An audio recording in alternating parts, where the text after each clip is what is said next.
2-3 anak nelayan mencari ikan dengan perahu. Salam hangat saya ucapkan, izinkan saya memperkenalkan diri dahulu. Assalamualaikum warahmatullahi wabarakatuh.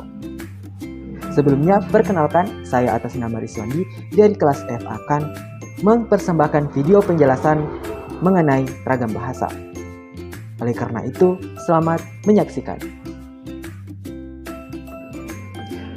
Bahasa Indonesia yang amat luas wilayah pemakaiannya serta bermacam-macam penuturnya, mau tidak mau harus takluk pada hukum perubahan.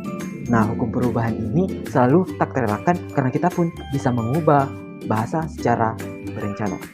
Contohnya nih, dalam situasi resmi seperti di kantor, sekolah, maupun pertemuan resmi lainnya, kita dituntut untuk menggunakan bahasa baku. Nah, sebaliknya pada situasi tak resmi, contohnya seperti di rumah, di pasar, atau di taman, kita malah tidak dituntut untuk menggunakan bahasa baku. Ditinjau dari media atau sarana pengeluarannya, kita biasa menggunakan bahasa secara lisan maupun tulisan. Nah, itu semua merupakan ragam bahasa yang akan sangat membantu kita dalam hal tersebut dan berkomunikasi secara efektif sesuai dengan situasi atau tempat bahasa itu digunakan. Nah, mungkin beberapa dari kalian belum mengetahui apa sebenarnya ragam bahasa itu. Nah, mau tahu? Yuk simak penjelasan berikut ini. Nah, ragam bahasa merupakan variasi bahasa menurut pemakaiannya yang berbeda menurut topik yang dibicarakan, menurut hubungan pembicara, kawan bicara, orang yang dibicarakan, dan menurut media pembicara. Nah, ragam bahasa dibedakan menjadi dua, yakni berdasarkan media pengantarnya dan situasi pemakaiannya. Nah, berdasarkan media pengantarnya terbagi atas dua, yakni ragam bahasa lisan dan ragam bahasa tulisan.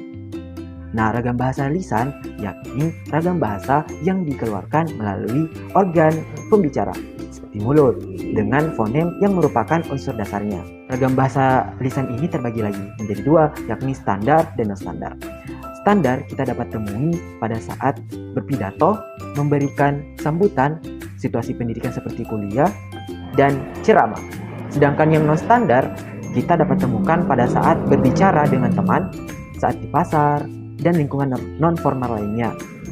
Selanjutnya, untuk ragam bahasa tulisan merupakan ragam bahasa yang memanfaatkan media tulisan dengan huruf sebagai unsur dasarnya, atau ditulis atau tercetak. Nah, ragam tulis juga terbagi atas dua, yakni standar dan non-standar. Untuk standarnya dapat ditemukan dalam buku-buku pelajaran, teks, majalah, surat kabar yang formal, poster, dan iklan.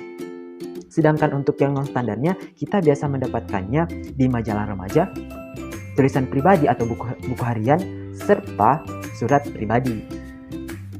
Nah, adapun perbedaan ragam bahasa lisan dan tulisan, yakni ragam tulisan itu memerlukan orang kedua atau teman pembicara. Kemudian tergantung situasi, kondisi, ruang dan waktu. Kemudian tidak harus memerhatikan gramatikal, tapi memerlukan intonasi dan bahasa tubuh. Nah, dia juga itu berlangsung sangat cepat. Kemudian dia tidak memerlukan alat bantu. Nah, juga kesalahan dapat langsung dikoreksi. Dan yang terakhir dibantu oleh gerakan tubuh, mimik wajah, dan intonasi. Sedangkan tulisan tidak memerlukan orang kedua dan tidak tergantung situasi, kondisi, ruang, dan waktu. Tapi harus memperhatikan gramatikal. Dia itu berlangsung secara lambat dan harus memakai alat bantu. Nah, kesalahannya tidak dapat langsung dikoreksi dan tidak dibantu oleh gerakan tubuh, mimik wajah, dan intonasi. Nah, untuk contoh ragam tulisan dan lisan dapat dilihat contoh berikut ini. Nah, selanjutnya ragam bahasa menurut situasi dan pemakaiannya. Ada ragam bahasa formal atau baku. Nah, ragam bahasa formal digunakan dalam situasi resmi. Ragam bahasa formal atau ragam baku, ragam yang mengikuti kaidah atau aturan kebahasaan. Bahasa baku tidak dapat digunakan untuk segala keperluan, yakni contohnya hanya digunakan komunikasi resmi, wacana teknis, dan pembicaraan dengan orang-orang yang dihormati. Dan selanjutnya yakni ada ragam semi-formal. Nah, ragam semi-formal memiliki keunikan tersendiri karena berciri mengikuti kaidah dan aturan yang tetap, tapi hanya tidak secara konsisten. dan dilakukan pada saat tujuan tertentu. Contohnya pada bahasa jurnalistik atau pembawa berita. Nah, yang ketiga yakni ragam bahasa non-formal atau ragam bahasa tidak baku. Nah, ragam bahasa non-formal ini tidak mutlak untuk menggunakan pemakaian bahasa baku.